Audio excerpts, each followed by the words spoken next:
Tea.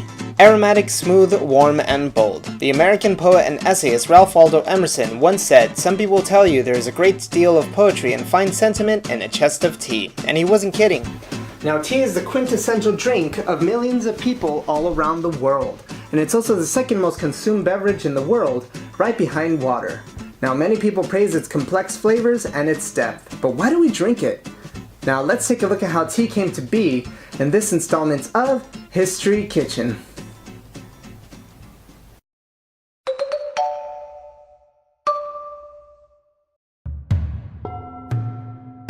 Tea was first harvested in East Asia.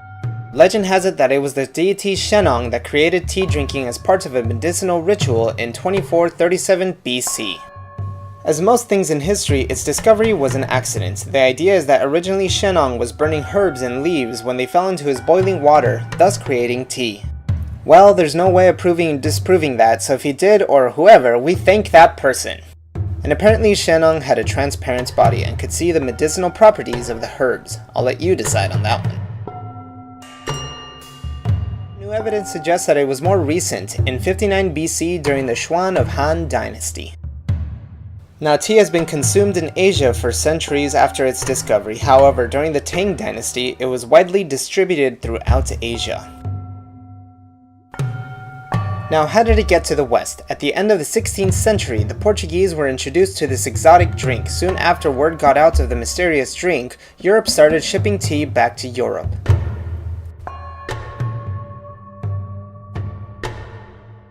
Now let's visit the Geffrye Museum in London to see how tea was enjoyed throughout the ages.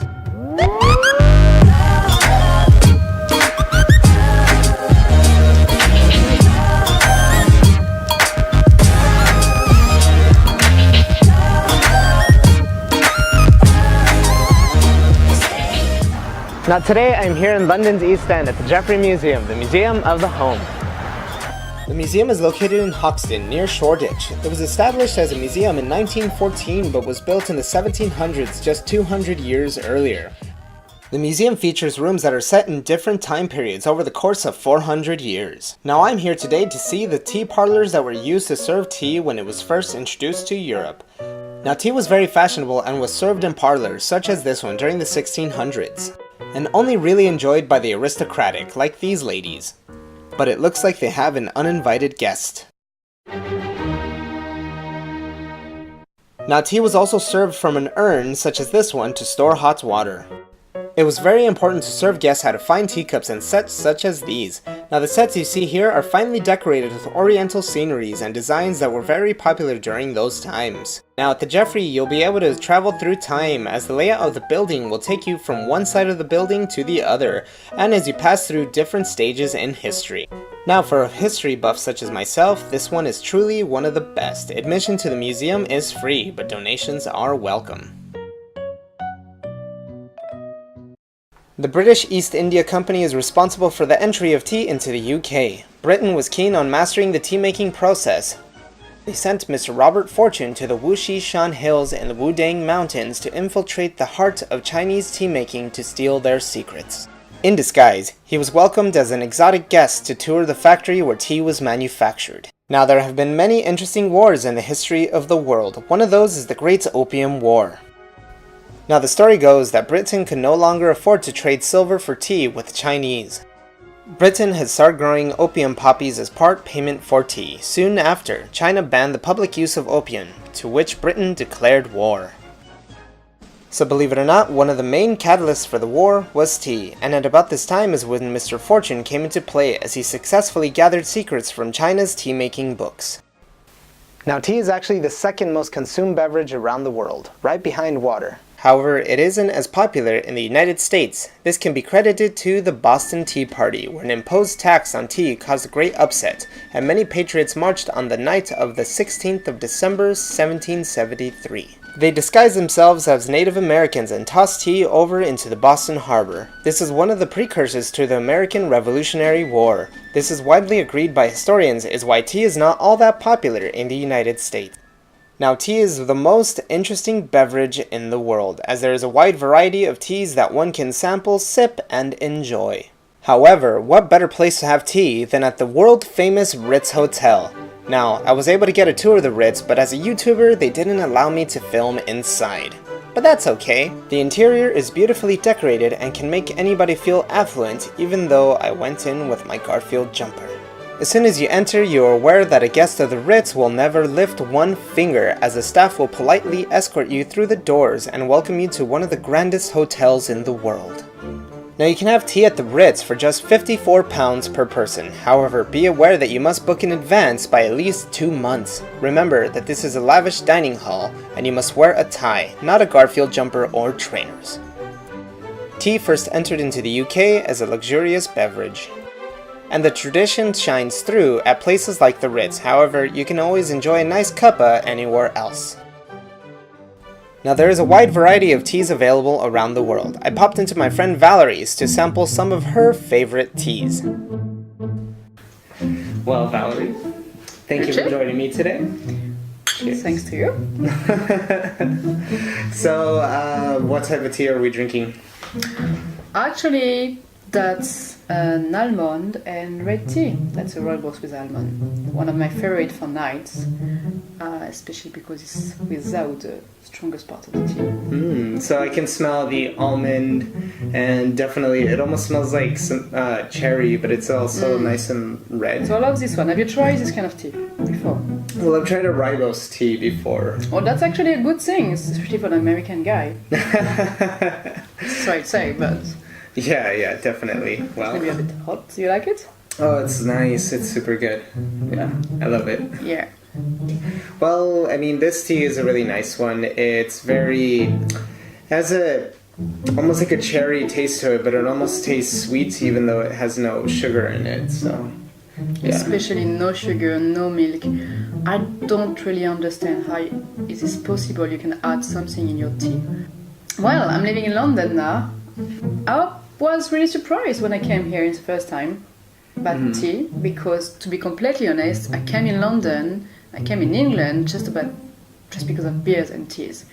So for beers I'm happy, for teas I'm very disappointed. Come on, really? You think English breakfast is boring? It's not even boring, it's strong. So I suppose you look more for tea that is fruity. Not even fruity. You can have actually a wonderful smoke tea if you want to try. Smoky tea. Smoky tea, that's very good.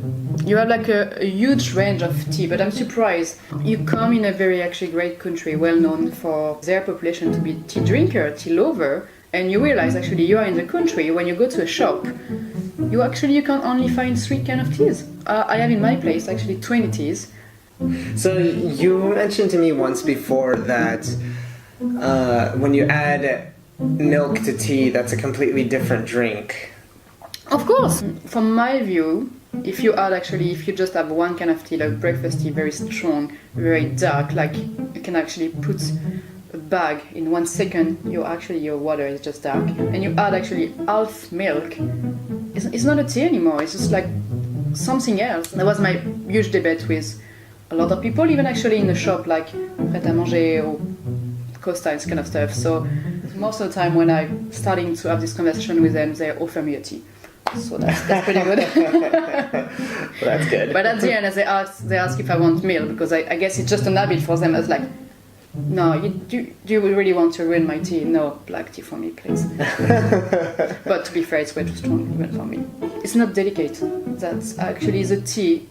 What I love about tea, just because actually you have like so many flavors you can add. You can have actually fruity tea. You can have actually very strong tea, smoky. You can feel actually like all the fruits.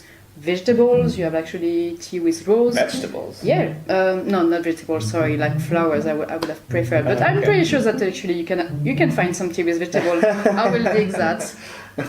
Oh, we try actually a tea with pumpkins, could be good. Let's be realistic. Yeah. Well, especially for us Americans. Yeah. Maybe import the idea.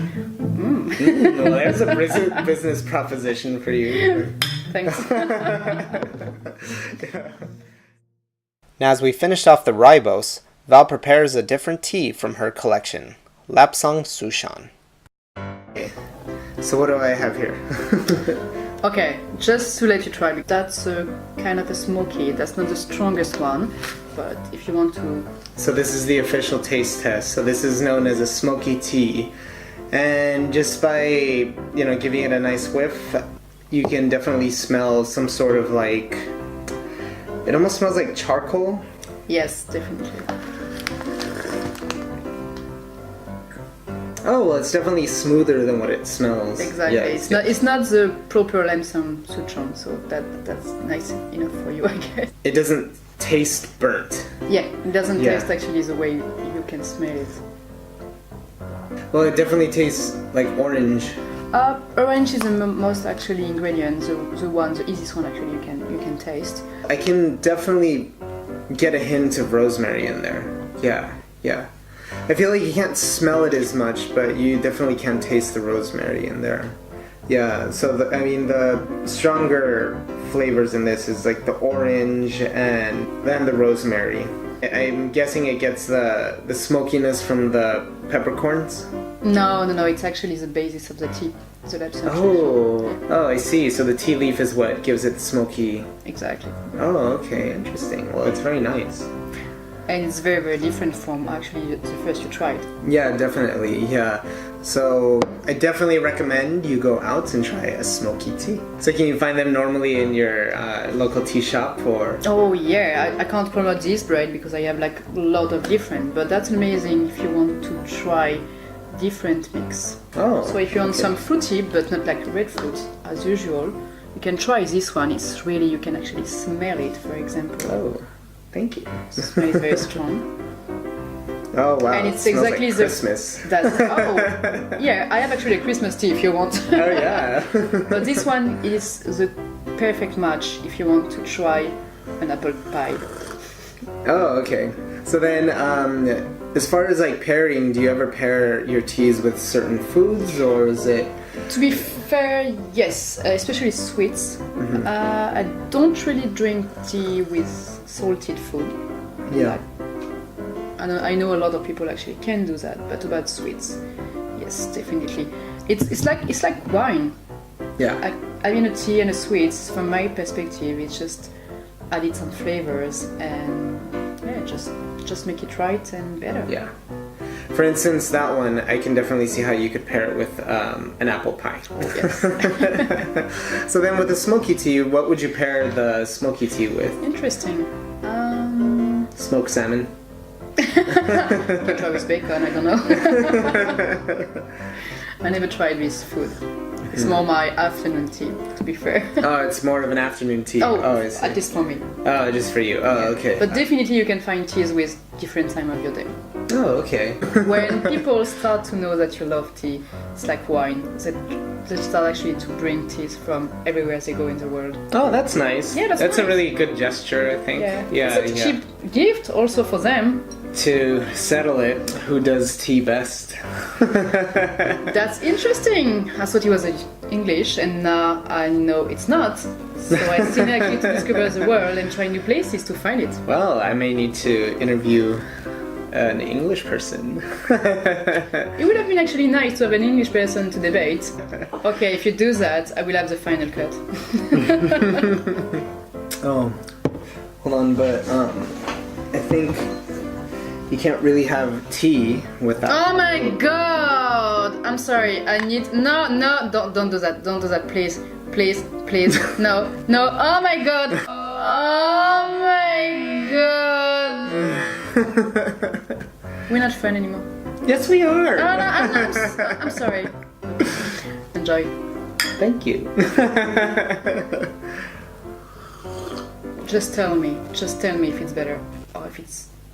To be honest, I actually enjoyed it more without the milk. Thanks.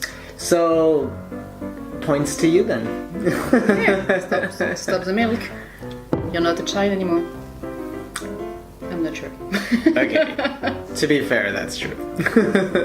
Thank you, Val, for joining me. Always such a pleasure. Yeah.